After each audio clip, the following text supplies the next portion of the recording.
স্টেজে আসার পর আমি প্রথমে বলেছি আমার শিক্ষাগুরু সমতুল্য মাননীয় সভাপতি হুজুর বলছেন যে হুজুর আপনি মা বাবার বিষয়ে কিছু কথা বলবেন, সন্তানের হকের বিষয়ে কিছু কথা বলবেন। আমি যখন ঘরের মধ্যে ছিলাম তখন এই ক্লাবের কিছু যুবক গিয়েছিলেন। কিছু যুবক বলছেন হুজুর একটু সুদের কথা বলবেন, কোন যুবক বলেছেন হুজুর কবরের কথা বলবেন, কেউ বলেছেন হুজুর কিয়ামতের আলামতের কথা বলবেন। এক একজন এই ভাব করে প্রায় 10 থেকে 12টা টপিক আমার উপরে এসে পড়েছে। তো যাই হোক, যে যত কথাই বলুক না কেন, আজকের যিনি সব থেকে বেশি সম্মানীয় ব্যক্তি, আজকের যিনি সব থেকে বেশি মহাব্বতের, যার আমার বন্ধুগণ পরামর্শ নিয়ে এই পবিত্র ধর্মসভা আখিরি মোনাজাত পর্যন্ত চলবে, আল্লাহ চালানোর তৌফিক দিতেছেন, আমি তার কথা মাথায় রেখে আমি আমার বক্তব্য হুজুরের কথা মতো আমি মা বাবা সম্পর্কে আংশিক কিছু কথা আপনাদের সম্মুখে তুলে ধরার জন্য চেষ্টা করব। আমার বন্ধুগণ, আমি আপনাদের সম্মুখে পবিত্র কোরআনে কারিম থেকে একটি আয়াতের অংশ তেলাওয়াত করেছি। আল্লাহ বলেন ওয়াকাযা রাব্বুকা আল্লা তা'বুদু ইল্লা ইয়্যাহু ওয়া বিল ওয়ালিদাইনি ইহসানা। একটু জোরে বলুন সুবহানাল্লাহ। আমার বন্ধুগণ, এই আয়াতের অর্থ, আয়াতের মিনিং আমরা যারা সাধারণ পাবলিক আছি এরাও কম বেশি আমরা বুঝি, জানি। বলবেন কিভাবে? আজকাল প্রত্যেকজন ব্যক্তির কাছে অ্যান্ড্রয়েড মোবাইল আছে, কথা বলেন আছে কি নাই? আছে। প্রত্যেকজন বাড়িতে ছেলে হোক মেয়ে হোক, যুবতী হোক যুবক হোক, বুড়া হোক আর বুড়ি হোক, সকলের কাছেই প্রায় 2-4 জন বাদে অধিকাংশ মানুষের কাছে এই মোবাইল আছে। 20,000 টাকা দামের, 10,000 টাকা দামের, 50,000 টাকা দামের, 1 লক্ষ টাকা দামের, এক একজনের কাছে এক এক দামের মোবাইল আছে। আমরা বাড়িতে বসে বসে বলে আমার কাছে অমুক বক্তা ভালো লাগে। কাকে ভালো লাগে? বলে আসামের মধ্যে নগাঁও জেলার একজন বক্তা আছে হবিবুর রহমান বুলবুলি, ওনার বক্তব্য ভালো লাগে। নাইবা চুনারি মাদ্রাসার একজন মুহাদ্দিস আছে মুফতি রকিবুল ইসলাম সাহেব, তার বক্তব্য আমার ভালো লাগে। নাইবা আব্দুল মকিত, আজকের যিনি মুখ্য অতিথি বন্ধুবর হযরত মাওলানা আব্দুল মকিত সাহেবের বক্তব্য ভালো লাগে। অর্থাৎ আপনার কাছে যার বক্তব্য ভালো লাগে আপনি ইউটিউব অন করেন, ওখানে বলুন আমি অমুকের বক্তব্য শুনতে চাই, অটোমেটিক চলে আসে। কথা বলেন আসে কি আসে না? এজন্য বলেন আসে না? আসে। আমার বন্ধুগণ, বক্তব্য এখন সামনে রেখেও শোনা লাগে না, আপনি মোবাইলের মাধ্যমেও বক্তব্য শুনতে পারেন, মা বাবার বিষয় শুনতে পারেন, সুদের বিষয় শুনতে পারেন, হালালের বিষয় শুনতে পারেন, হারামের বিষয় শুনতে পারেন, সন্তানের উপরে হক কি শুনতে পারেন, মা বাবার হক কি শুনতে পারেন, জায়েজ না জায়েজের কথা শুনতে পারেন, নামাজের কথা শুনতে পারেন, কোরআন তেলাওয়াতের কথা শুনতে পারেন। এমন কোন বিষয় নাই যে আজকে আপনি এই আধুনিক যুগের মধ্যে, ডিজিটাল ইন্ডিয়ার মধ্যে আপনি মোবাইলের মাধ্যমে এমন কোন বিষয় নাই যে আপনি শুনতে পারেন না। আছে এমন কোন বিষয় নাই। আমার বন্ধুগণ, সকলেই আমরা জানি যে বিষয় আমি আপনাদের সম্মুখে বলবো। আল্লাহ বলছেন আমি আল্লাহ সিদ্ধান্ত নিয়েছি, আমি আল্লাহ ফয়সালা করেছি। মনোযোগ দিবেন, আল্লাহ কি বলছেন? আমি আল্লাহ সিদ্ধান্ত নিয়েছি, আমি আল্লাহ ফয়সালা করেছি, আমি আল্লাহর ইবাদত করো। কার ইবাদত করো? আরো জোরে বলুন, আরো মহব্বতে বলুন। আল্লাহ নিজেই বলছেন আমি আল্লাহর ইবাদত করো। তার সাথে সাথেই বলছেন ওয়াবিল ওয়ালিদাইনি ইহসানা, তুমি তোমার মা বাবার সাথে ভালো আচরণ করো, ভালো ব্যবহার করো, সৎ ব্যবহার করো, মা বাবাকে তুমি ভালোবাসো। জোরে বলুন সুবহানাল্লাহ। হাদিস শরীফ তেলাওয়াত করেছি। আল্লাহ নবী সাল্লাল্লাহু আলাইহি ওয়াসাল্লামকে প্রশ্ন করা হলো আইয়ুল আমালি আহাব্বু ইলাল্লাহ, নবী গো আল্লাহর কাছে সব থেকে বেশি মহাব্বতের আমল কোনটা? আল্লাহর নবী বললেন আসসালাতু আলা ওয়াক্তিহা, সময় মতো নামাজ আদায় করা। জোরে বলুন না সুবহানাল্লাহ। কুলতু সুম্মা আইয়ু, তারপর কোনটা? আমরা তো বুঝলাম আল্লাহর কাছে মহাব্বতের আমল সময় মতো নামাজ পড়া, কিন্তু তারপরে কোনটা? আল্লাহ নবী বললেন বিররুল ওয়ালিদাইন, মা বাবার সাথে ভালো ব্যবহার করা। আরো জোরে বলুন সুবহানাল্লাহ। আমার বন্ধুগণ, এই হলো পবিত্র কোরআন এবং হাদিসের সংক্ষিপ্ত তরজমা। আসেন এবার একটু সময় আলোচনা করি। রাত 9:02 হয়ে গেছে, আমি মাত্র 1 ঘন্টা সময় আলোচনা করব। থাকবেন তো ভাই আপনারা? আরো জোরে বলেন থাকবেন তো ইনশাআল্লাহ। আল্লাহ আমাদেরকে কবুল করেন, বলেন আমিন। আরো মহব্বতে বলেন আমিন। আমার বন্ধুগণ, পৃথিবীর মধ্যে আমাদের মাননীয় সভাপতি হুজুর সহ, আমি আব্দুল খালিক সহ, আজকের মুখ্য অতিথি সহ, স্টেজের উলামায়ে কেরাম সহ, বাহিরে যারা আছেন সকলকে মিলে এমন কোন ব্যক্তি কোনদিন কেউ বলেছে যে তোমার জন্য যদি অমুক বুজুর্গ হুজুরকে নিয়ে আসো, অমুক আল্লাহওয়ালা ব্যক্তিকে নিয়ে আসো, তুমি তোমার মা বাবার জন্য যদি দোয়া করাও, নাইবা ছেলে সন্তানের জন্য যদি তুমি দোয়া করাও, আল্লাহ তাআলা 100% গ্যারান্টি কবুল করবে? কেউ বলছে না? কথা বলেন, বলছে? প্রত্যেকেই একটা কথা বলেন, আমি যত বড়ই বুজুর্গ হই না কেন, যত বড়ই আল্লাহওয়ালা হই না কেন, আমি আপনার জন্য দোয়া করব। এই দোয়াটা আল্লাহ কবুল করতেও পারে, নাও করতে পারে, কোনো গ্যারান্টি 50-50। কিন্তু মা বাবা যদি দুইটা হাত উত্তোলন করে মহান আল্লাহ রাব্বুল আলামিনের কাছে হাত উত্তোলন করে দোয়া করে, আল্লাহ আমার সন্তানকে তুমি কবুল করো, আমার সন্তানকে ইজ্জত বৃদ্ধি করিয়া দাও, আমার সন্তানকে আল্লাহ তুমি দ্বীনের সাথে মালদার বানাইয়া দাও। মা বাবা হাত তোলার প্রয়োজন নাই, মনে মনে শুধু ভাববে। আমার বন্ধুগণ, লগে লগেই আল্লাহ তাআলা ওই পিতা মাতার দোয়া সন্তানের জন্য 100% গ্যারান্টেড মহান আল্লাহ কবুল করিয়া নিবে। চিল্লাইয়া বলেন সুবহানাল্লাহ। আরো জোরে বলেন সুবহানাল্লাহ। আমার বন্ধুগণ, মুসলমান ভাইরা, আল্লাহর বান্দা নবীর উম্মতের আগো, এবার চলে আসেন মহান আল্লাহ তাআলা যে বললেন ওয়াকাযা রাব্বুকা আল্লা তা'বুদু ইল্লা ইয়্যাহু। আল্লাহ যে বললেন ওয়াবিল ওয়ালিদাইনি ইহসানা, প্রথমে আল্লাহ বলেছেন আমি আল্লাহ সিদ্ধান্ত নিয়েছি, আমি আল্লাহ ফয়সালা করেছি, তোমরা কি করো? আমি মহান আল্লাহ রাব্বুল আলামিনের ইবাদত করো। আমার বন্ধুগণ, প্রশ্ন আসতে পারে তাহলে ইবাদত কি? প্রশ্ন আসতে পারে না, পারে না গো? ইবাদত কি? আল্লাহ যে বলছেন আমি আল্লাহর ইবাদত করো, তাহলে ইবাদত কি? ইবাদত কাকে বলা হয় এইটা আমাদের জানার বিষয় আছে। এ বন্ধুগণ আমার, মুসলমান ভাইয়েরা, আল্লাহর বান্দা নবীর উম্মতেরা গো, পৃথিবীর জমিনের মধ্যে আল্লাহ তাআলা যত মাখলুকাত সৃষ্টি করেছেন তার মধ্যে সর্বশ্রেষ্ঠ মাখলুক হলো ইনসান জাতি। জোরে কন্যা সুবহানাল্লাহ। আমার বন্ধুগণ, আল্লাহ তাআলা যখন জিন জাতিকে সৃষ্টি করেছিলেন, জান্নাতের ভিতরে তাদের জায়গা দেওয়া হলো। আমার বন্ধুগণ, ওই জিন জাতিরা যখন আল্লাহর হুকুমকে অমান্য করা শুরু করিয়া দিল, জিন জাতিদেরকে আল্লাহ তাআলা জান্নাতের ভিতর থেকে বাহির করিয়া দিলেন। পরবর্তী সময় আলোচনা লম্বা, আপনারা সকলেই জানেন। আমি সংক্ষিপ্ত বলবো, বুঝে নেওয়ার চেষ্টা করবেন। এ বন্ধুগণ আমার, পরবর্তী সময় মহান আল্লাহ তাআলা আদম জাতিকে বানানোর জন্য সিদ্ধান্ত নিয়ে নিল। আমার বন্ধুগণ, আল্লাহ তাআলা যখন এই আদম জাতিকে বানাইলেন, দুনিয়ার জমিন থেকে মাটি নিয়ে নিল।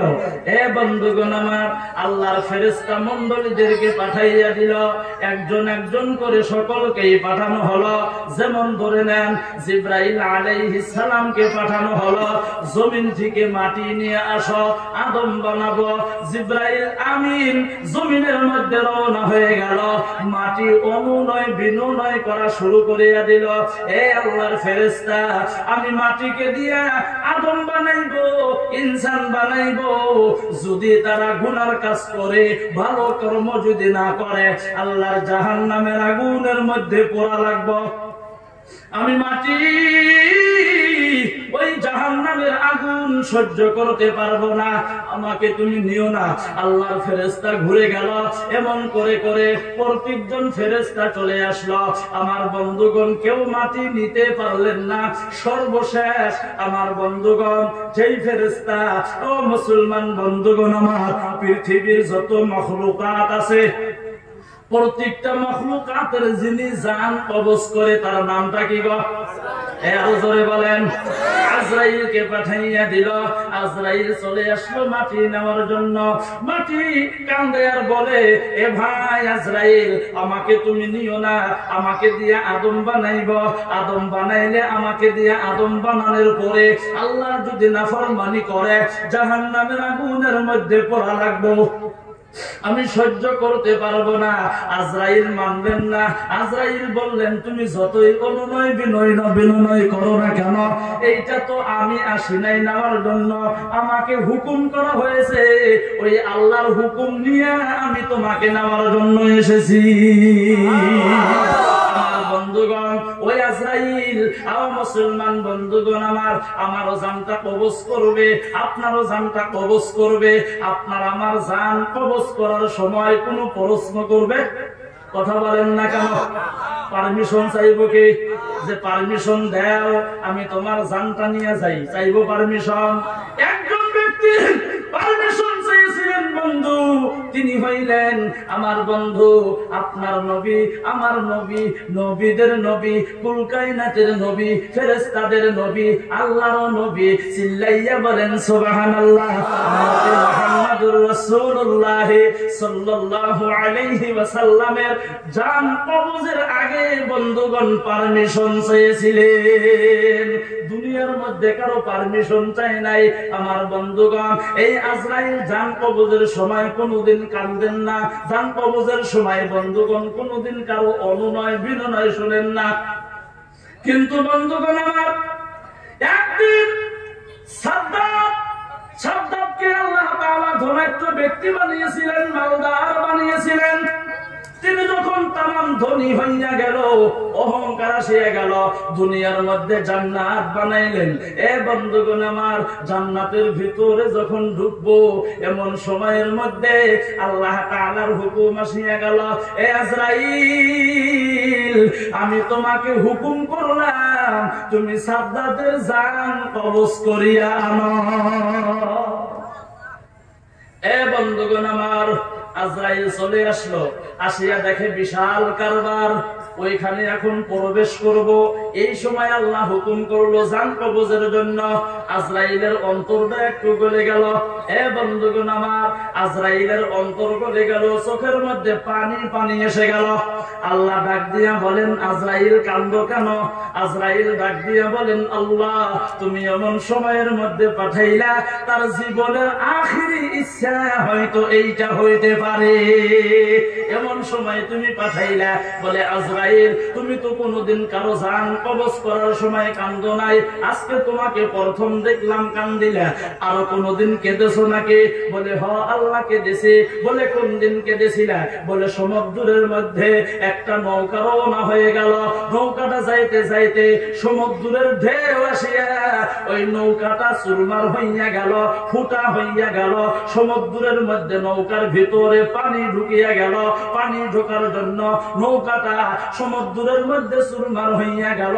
অনেক মানুষ ওইখানে আসিল, কেউ দুনিয়া থেকে বিদায় হয়ে গেল, কেউ ওই নৌকার তক্তা ধরিয়া বাঁচার জন্য চেষ্টা করতেছে। তার ভিতরে একজন আল্লাহ তোমার বান্দি ছিল, ওই বান্দিটা গর্ভবতী ছিল। আল্লাহ গো, ওই গর্ভবতী মহিলাটা একটা তক্তা ধরে বাঁচার জন্য চেষ্টা করতেছে। আল্লাহ গো, এমন সময়ের মধ্যে আল্লাহ গো তার সন্তান দুনিয়ার জমিনের মধ্যে জন্ম নিয়ে নিল। এমন সময় আল্লাহ তার সন্তান এই দুনিয়ার জমিনের মধ্যে জন্মগ্রহণ করলো। মা কি করলেন? ওই সন্তানকে ওই তক্তার উপরে শুয়াইয়া দিল। নদীর ঢেউ, সমুদ্রের ঢেউ ওই সাইডের থেকে একবার আসে, মা তক্তাটা সুন্দর করে ধরে রাখে যাতে সন্তান পড়িয়া না যায়। আর এক সাইডের থেকে আসে, মা সুন্দর করে ধরে রাখে যাতে সন্তান সমুদ্রের মধ্যে পড়িয়া না যায়। আল্লাহ গো, ওই সময়ের মধ্যে তুমি আমাকে হুকুম করে দিলা ওই মহিলাটার জান কবজ করা লাগে। আল্লাহ, ওই সময় আমি চিন্তা করেছিলাম আল্লাহ এটা কেমন হুকুম করলাম, কিন্তু তোমার হুকুম মানতে তো হবেই, কারণ তুমি তো আল্লাহ। সুবহানাল্লাহ, কারণ তুমি তো আল্লাহ, তুমি ছাড়া তো কোনো আল্লাহ নাই, তুমি ছাড়া তো কোনো মাবুদ নাই। আল্লাহ গো, ওই সময় তুমি হুকুম করলা, আমি চিন্তা করেছিলাম এই বাচ্চাটার কি হবে, কিন্তু তোমার হুকুম তো মানতেই হবে। আমি মহিলাটার জানটা কবজ করলাম। আল্লাহ বলেন তারপরে কি হলো, ওই সন্তানের কি হলো? আল্লাহর ফেরেশতা আজরাইল বলেন আল্লাহ আমি তো জানি না তারপরে কি হলো। আল্লাহ ডাক দিয়ে বলেন রে আজরাইল, তুমি একটু মনোযোগ দিয়া শোনো, মনটা কানটা লাগাইয়া খাড়া করিয়া শোনো। তারপরে ওই সন্তানকে আমি আল্লাহ আমার কুদরতের দ্বারাই লালন পালন করেছি। আমি আল্লাহ তাকে কুদরতের দ্বারাই বড় বানাইয়াছি। আমি আল্লাহ তাকে দুনিয়ার মধ্যে সম্পত্তি দিয়া দিলাম। আমি আল্লাহ তাকে মালদার বানাইয়া দিলাম। আমি আল্লাহ তাকে ধনাঢ্য ব্যক্তি বানাইয়া দিলাম। আজকে যিনি জান্নাতের দিকে রওনা হয়ে গেল, এই সাদ্দার অন্য কেউ না, অন্য কেউ না, ওই যে সমুদ্রের মধ্যে যেই মায়ের গর্ভে থেকে জন্ম নিয়েছিল, তার মা সমুদ্রের মধ্যে ইন্তেকাল হইয়া গেল। ওই সন্তান হলো আজকের এই সাদ্দার। এ বন্ধুগণ আমার, আজরাইল শুধুমাত্র এই দুইটা সময় কেঁদেছিল, অন্য কোনদিন কান্দেন নাই। এ মুসলমান বন্ধুগণ আমার, আল্লাহ তাআলা এই যে জিন জাতি বানাইলো, ইনসান জাতি বানাইলো, জান্নাতের ভিতরে ইনসান বানাইলো, জান্নাতের ভিতরে জিন জাতি বানাইলো। আমার বন্ধুগণ, আল্লাহ তাআলা জিন এবং ইনসান বানানোর পিছনের মূল কারণটা হলো, আমার বন্ধুগণ, আল্লাহ পবিত্র কোরআনের মধ্যে বলেন وما خلقت الجن والإنس إلا ليعبدون। জোরে জোরে বলেন সুবহানাল্লাহ। আল্লাহ বলেন আমি জিন এবং ইনসান জাতি বানাইলাম একমাত্র শুধুমাত্র আমি আল্লাহ তাআলার ইবাদত করার জন্য। আরো জোরে বলেন সুবহানাল্লাহ। লা ইলাহা ইল্লাল্লাহ, বলো লা ইলাহা ইল্লাল্লাহ, জোরে লা ইলাহা ইল্লাল্লাহ, বলো লা ইলাহা ইল্লাল্লাহ, জোরে লা ইলাহা ইল্লাল্লাহ, লা ইলাহা ইল্লাল্লাহ। যার দেলে আছে আমার আল্লাহর ভয়, যার দেলে আছে রে আল্লাহর ভয়, যার দেলে আছে আল্লাহর ভয়। আল্লাহ আল্লাহ সব সময়, যার দেলে আছে রে আল্লাহর ভয়, যার দেলে আছে আল্লাহর ভয়।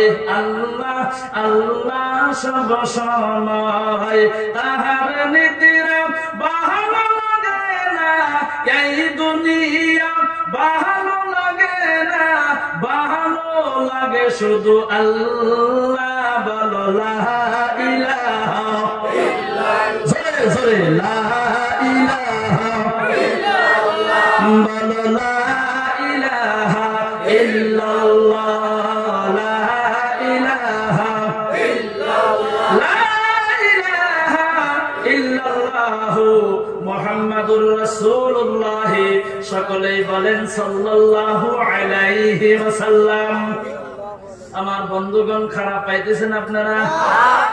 খারাপ পাইলে কি বলবেন যে খারাপ পাই? এক ধর্ম সবাই যায় বলছি ভাই খারাপ পাইতেছেন নাকি গো? পিছন থেকে একটা লোক দাঁত কি বিদায় বলে না খারাপ পাই না বয়ান করেন। আমি মনে মনে ভাবলাম এটা তো ভালো, খারাপ পাইতেছে দেখি গো। পরে ভালো করিয়া খবর নিয়ে দেখলাম মানুষটা তার বাড়িতে তার স্ত্রীর সাথে রাগারাগি করিয়া ধর্ম সভায় এসেছে। বাড়িতে তো পারি নাই, ধর্ম সভায় এসে আমার সাথে রাগ করে। এবার রাগারাগি আছে কি ভাই? বলেন রাগারাগি আছে? বলেন সুবহানাল্লাহ। অনেকে সুবহানাল্লাহ কয় নাই, আর একবার কইবেন আর লক্ষ্য করবেন, লক্ষ্য করবেন, আর একবার কইবেন আর লক্ষ্য করবেন আপনার বগলে যে আছে সুবহানাল্লাহ বলে না বলে না? যদি না বলে আপনি মনে করবেন তার বাড়িতে গন্ডগোল আছে। একবার চিল্লাইয়া বলেন সুবহানাল্লাহ। নাই অপন ঠিক আছে। এই যে সুবহানাল্লাহ জোরে বলছেন কোন ক্ষতি হয়েছে নাকি? লাভ না লোকসান? অল্প না বেশি? আসেন একটু দেখায়া দেই। আল্লাহর নবী বলেন যে যত বেশি সুবহানাল্লাহ বলবে কঠিন কিয়ামতের দিন আল্লাহ তাআলা ওই ব্যক্তির নেকির পাল্লাটা ভারী করিয়া দিব। দুই নাম্বার শুনে নেন, আল্লাহর নবী বলেন সুবহানাল্লাহি মা বাইনাস সামাই ওয়াল আরদ। বিশ্ব নবী জানাইয়া দিল এই পৃথিবীর জমিনের মধ্যে যদি কেউ একবার সুবহানাল্লাহ বলে, আসমান থেকে নিয়ে জমিন পর্যন্ত, জমিন থেকে নিয়ে আসমান পর্যন্ত যতটুকুন খালি জায়গা আছে গো আল্লাহ তাআলা ওই ব্যক্তির নামায় আমলের মধ্যে নেকি লেখিয়া ভরপুর করিয়া দিব। তৃতীয় নম্বরে আরেকটা শুনে নেন, আল্লাহর নবী বলেন সুবহানাল্লাহি ওয়া বিহামদিহি সুবহানাল্লাহিল আযীম। এই কালিমাটা আপনারা জানেন কি জানেন না? জোরে বলেন। আমরা সকলেই জানি, জানি কি জানি না? বন্ধুগণ আমার, ছোটবেলায় যখন মক্তবে পড়েছি আমাদের যারা শিক্ষাগুরু ছিল, আমাদের যারা ওস্তাদ ছিল সুবাহি মক্তবে, এই কালিমাটা শিক্ষা দেওয়া হতো। এবার করেন কে? এই কালিমাটা শিক্ষা দিয়েছেন একটা স্টাইলে বলে কি দুইটি কালিমা জবানে হালকা মিজানে ভারী। এক নম্বরে হলো সুবহানাল্লাহি ওয়া বিহামদিহি, দুই নম্বরে হলো সুবহানাল্লাহিল আযীম। মনে আছে না নাই? জোরে বলেন। আমার আল্লাহর নবী জানাইয়া দিল এই কালিমাটা যদি কেউ একবার উচ্চারণ করে আল্লাহ তাআলা আল্লাহর কুদরতি হাতের দ্বারা ওই ব্যক্তির জান্নাতের মধ্যে একটা খেজুর গাছ লাগাইয়া দেয়। দুনিয়াটা যখন গায়েব হইয়া যাইব, দুনিয়াটা যখন পানি আর পানি হইয়া যাইব, ও বন্ধুগণ আমার, হাসরের মাঠ যেদিন কায়েম হবে, মহান আল্লাহ তাআলা যেই দিন আমার আপনার হিসাব নেওয়া আরম্ভ করিয়া দিব, যারা জান্নাতি আল্লাহ তাদেরকে জান্নাতের মধ্যে পাঠাইয়া দিবেন, আর যারা জাহান্নামী হবে গো আল্লাহ তাদেরকে জাহান্নামের মধ্যে পাঠাইয়া দিবেন। বন্ধু, এবার যারা জান্নাতে, কিছু সংখ্যক জান্নাতীরা দেখবে আমিও জান্নাতি, আমার সঙ্গে অমুকেও জান্নাতি, কিন্তু আমার জান্নাতের মধ্যে লক্ষ লক্ষ খেজুর গাছ দেখি, অমুকের জান্নাতের মধ্যে কেন একটা খেজুর গাছ নাই? খেজুর গাছ ওলা জান্নাতি আল্লাহ তাআলার সঙ্গে কথা বলবেন না, দেখবে খেজুর গাছ ওলা জান্নাতি ডাক দিয়ে বলবেন মাবুদ,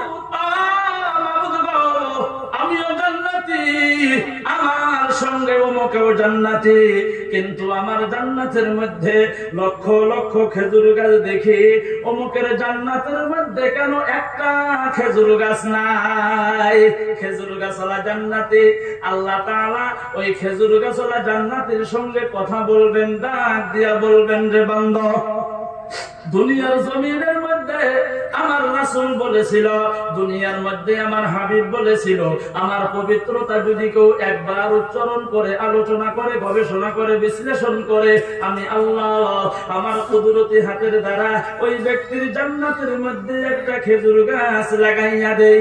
আরে বান্দা, দুনিয়ার জমিনের মধ্যে তুমি আমার কথা বেশি বেশি করে স্মরণ করেছিলা, আমার পবিত্রতা বেশি বেশি করে আলোচনা করেছিলা, সেই জন্য আমি আল্লাহ তোমার জান্নাতের মধ্যে লক্ষ লক্ষ খেজুর গাছ লাগিয়ে দিয়েছি। আরো জোরে বলেন সুবহানাল্লাহ, আরো জোরে বলেন না সুবহানাল্লাহ। বন্ধুগণ, তাহলে সুবহানাল্লাহ, আলহামদুলিল্লাহ, ইনশাআল্লাহ, ইন্না লিল্লাহ, আল্লাহু আকবার বলাই লাভ না লোকসান? আমরা সকলেই জোরে বলবো, বলেন ইনশাআল্লাহ। আরো আস্তে বলেন ইনশাআল্লাহ, আরো জোরে বলেন ইনশাআল্লাহ।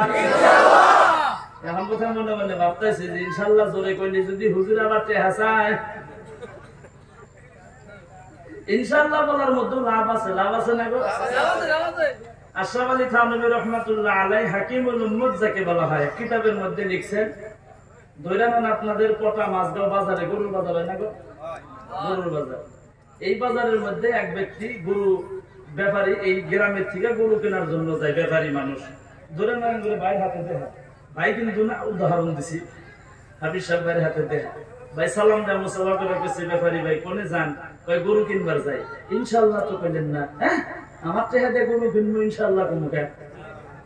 গরুর বাজারে পকেট মার বেশি থাকে না কম থাকে গো? বাজারে গেছে পকেট মার নতুন বেলেট কিনে আইনা পকেট কাইটা টেহা নিয়ে গেছে, ব্যাপারী জানে না। এখন গরু পছন্দ হয়েছে, দাম দর মিশছে, টেহা দেওয়া লাগে, গরুর মালিকে কয় ব্যাপারী ভাই টেহা দেন, পকেটে হাত দিছে, হাত খালি নিচের দিকে যায় আর যায়, যায় আর যায়, হাত আর থামে না। মানুষটা বগা আসলো, কালা কুকুর দেওয়া গেছে গা। কারণ গরুর মালিকে ডাক দিয়ে কয় ব্যাপারী ভাই কালা হইলেন কে? টেহা আড়াইছে ইনশাআল্লাহ, ইনশাআল্লাহ। এই কথা কয়ে বাড়ির দিকে রওনা, বাইরে হাতে রাস্তায় আবার দেখে, মনে মনে কয় গরু কিনবার গেল, গরু কই? সালাম দিয়ে মুসাফা করে জিজ্ঞেস, ব্যাপারী ভাই গরু কই? কয় কিনি না ইনশাআল্লাহ। বাইরে আসরিত মনে মনে কয় কখন পাই না ইনশাআল্লাহ, এখন বলে ইনশাআল্লাহ, কারণ কি? আবার জিজ্ঞাসা কিসের লিগে কিনেন নাই? কয় টেহা আড়াইছে ইনশাআল্লাহ। কিবা করে আড়াইছে? কয় জানি না ইনশাআল্লাহ। এখন কোনে যান? কয় বাড়িতে যাই ইনশাআল্লাহ। বাড়িতে যা কি করবেন? রাগ উঠতো না? এদিকে টেহা আড়াইছে, গণওয়ালা আরম্ভ করছে, কি করে করবো ইনশাআল্লাহ। তারপরে ইনশাআল্লাহ সাথে নাই হাকিমুল উম্মত আশরাফ আলী থানভী রাহমাতুল্লাহ আলাইহি, যাকে আমার বন্ধুগণ হাকিমুল উম্মত বলা হয়, তিনি মুসলমানের হাসি নামের কিতাবের মধ্যে লিখছেন, এই ইনশাআল্লাহ যদি তুমি আগেই বলতো, কি জানি তোমার টাকা হারাইতো। চিল্লাইয়া বলেন সুবহানাল্লাহ। সুবহানাল্লাহ, আলহামদুলিল্লাহ, ইনশাআল্লাহ, ইন্না লিল্লাহ, আল্লাহু আকবার বলায় লাভ আছে। আমরা সকলে জোরে বলবো, একটু বলেন ইনশাআল্লাহ, আরো জোরে বলেন ইনশাআল্লাহ। আমার বন্ধুগণ, খারাপ পাইতেছেন আপনারা? এ মুসলমান বন্ধুগণ আমার, আল্লাহর বান্দা নবীর উম্মতেরা গো, মুসলমান বন্ধুগণ আমার, এই যে আল্লাহ যে বললেন, এখানেও বললেন, দুইটা বলছি, আমি লম্বা করব না, সংক্ষিপ্ত নিয়ে নিলাম। দুইটা জায়গায় আল্লাহ বলছেন, ইনসান এবং জিন জাতি সৃষ্টি করার উদ্দেশ্য আমি আল্লাহর ইবাদত করা। আর এক জায়গায় মধ্যে বলছেন, মা বাবার ইহসানের আগেই যে কথাটা আল্লাহ বলছেন, আমি আল্লাহ সিদ্ধান্ত নিয়েছি, আমি আল্লাহ ফয়সালা করেছি, আমি আল্লাহর ইবাদত করো। দুইটা বললাম, আরো অগণন আছে। এ বন্ধুগণ আমার, ইবাদত করার কথা আল্লাহ কিসের জন্য বন্ধুগণ বললেন? বলার মূল কারণটা হলো, আমার বন্ধুগণ, আল্লাহ জান্নাত বানাইছেন, আল্লাহ তাআলা জাহান্নাম বানাইছেন। এ বন্ধুগণ আমার, আমার আল্লাহ চান না আমার বানানো বান্দা বান্দি জাহান্নামের মধ্যে চলিয়া যাক। এটা আল্লাহ কোনো সময় চান না। তার দলিল দিয়ে নেন, আল্লাহর নবী বলেন, পৃথিবীর জমিনের মধ্যে আল্লাহ যত মানুষ বানাইছে গো, কি লো ভাই বানাইছে, আরো দিন দেন, লা ইলাহা ইল্লাল্লাহ, লা ইলাহা ইল্লাল্লাহ, এটা সাউন লা ইলাহা ইল্লাল্লাহ জোরে লা ইলাহা ইল্লাল্লাহ লা ইলাহা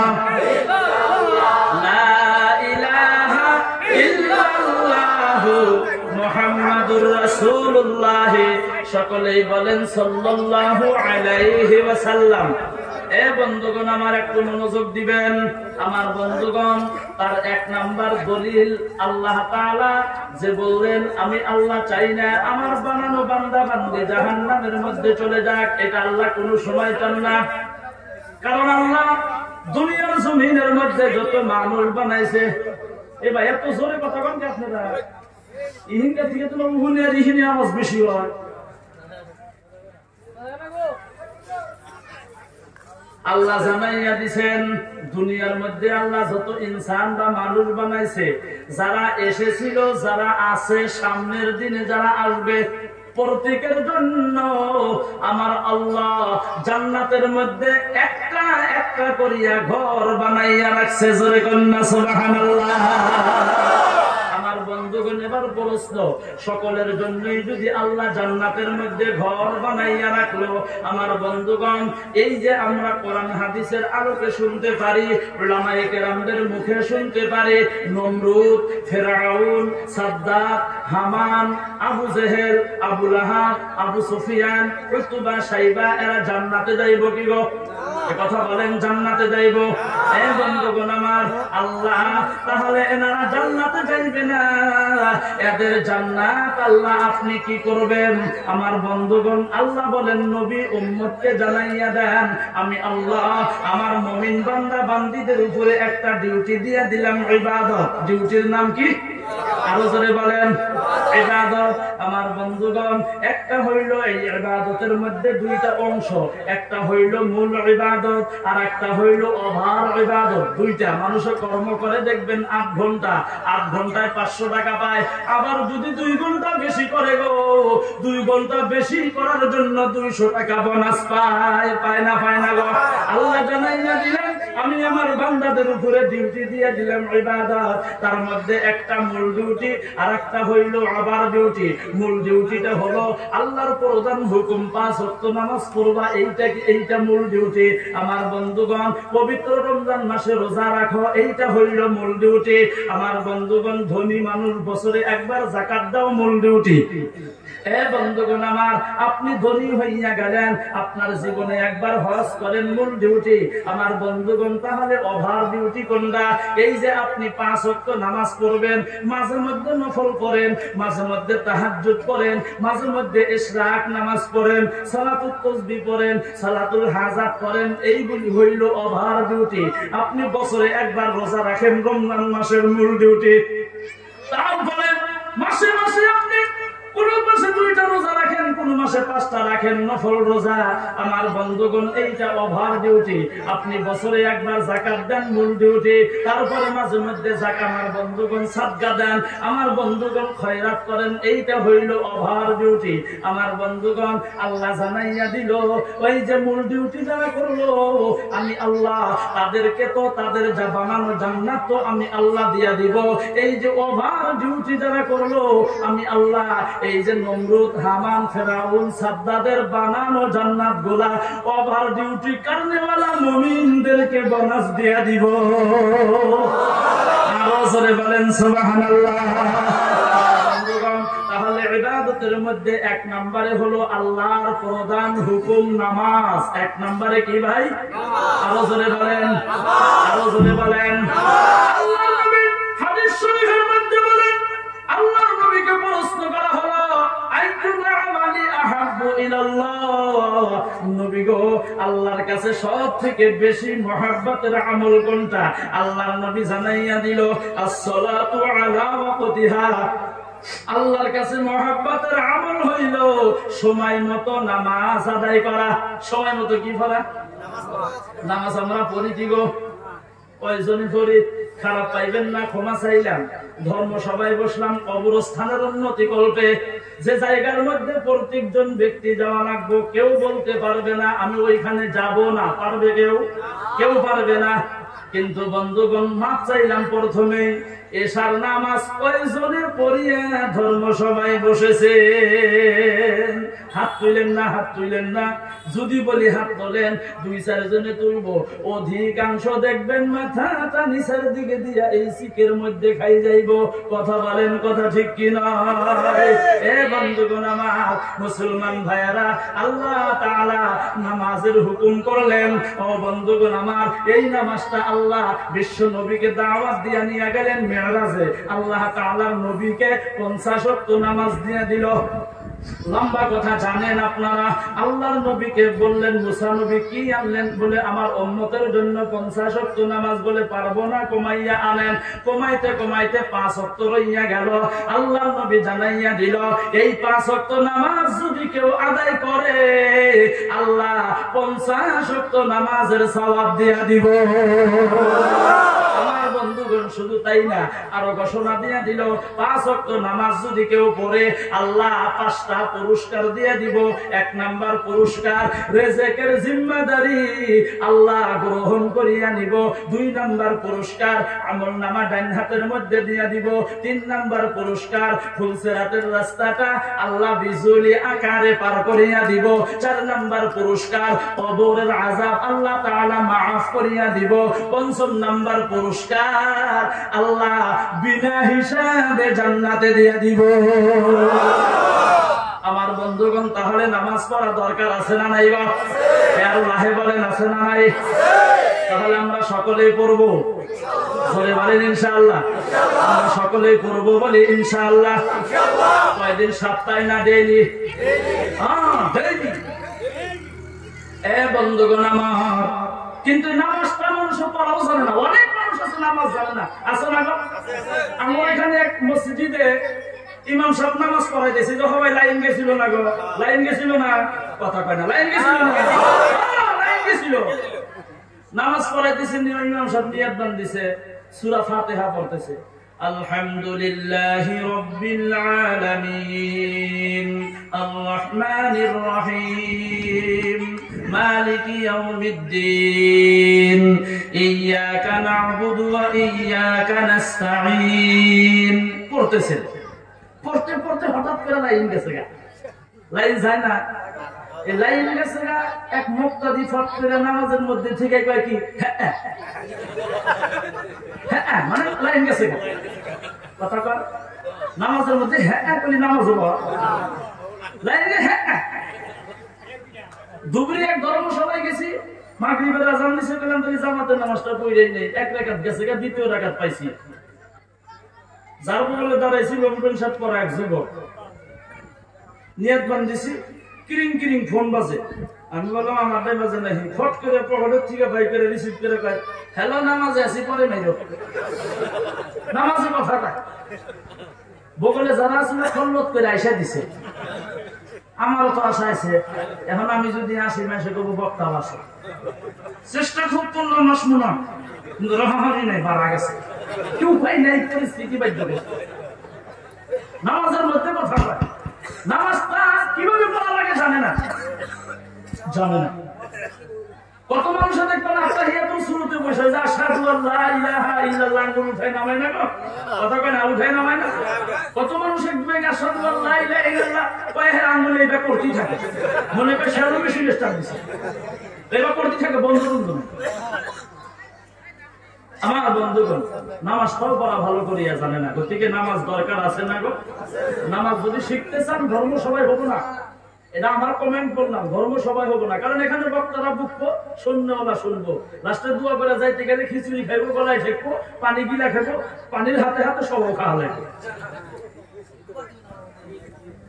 বাড়ি পর্যন্তই যায় না সবাই। ইহিনে খালি পয়সা গল্প করবো, কালকে দেখবেন ধর্ম সবার কথা 4 দোকানে পয়সা গল্প করবো। বাহ, বক্সিরহাট থেকে যারা বক্তায় ছিল গো, মুখ্য অতিথি আব্দুল মকিদ ভাই, বা যারা বক্তা গো, হাই রে পহারে 4 দোকানদার কয়, ভাই আমি তো দোকানদার ব্যস্ততা নিয়ে যাইতে পারি না। কি কইছে? ওই যারা কলা পারে না, কইছে কি কয়, হাই রে কলা পারে গো, কি কইছে অল্প কয়, এই যেটা কইছে না, কইছে কি হেইটা কও। তাই ভাষায় প্রকাশ করা যায় না, তার মানে একটা মনে নাই, এটা বাস্তব, ভাষার জন্য বলি নাই, এটা বাস্তব বলছি। গলার সুর যদি ভালো হয় তাহলে আমার কাছে বক্তা ভালো, গলার সুর যদি ভালো না হয় এটা বক্তা হইল না। ভাই বাসকান্দি হুজুর রহমাতুল্লাহ আলাইহি ছিল, বর্তমানেও আমাদের ইয়াহিয়া হুজুর আছে, গোবিন্দপুর সাইদ আহমদ হুজুর আছে। এনারা যদি কোনো জায়গায় যায় এরা এখন সুর দিয়ে বয়ান করে না, হাসি মজাক ঠাট্টা তামাশা করে না, এরা যে নরমালি কথা বলেন, তারপরে মানুষ এনাদের পিছনে মাছির মতো ভিন ভিন ভিন ভিন করে, ঠিক কিনা কর? আর আমরা সুর দিয়ে বয়ান দেই, হাসি আবার কান দিই, তারপরে মানুষ শুনতে চায় না। কারণ কি জানেন? ওনাদের ভিতরে যেটা ছিল আমাদের ভিতরে সেটা নাই। মানে বক্তাও যেমন শ্রোতাও তেমন, এখলাস উঠে গেছে গা, তাই না হুজুর? এখলাস উঠে গেছে গা। গতিকে বন্ধুগণ,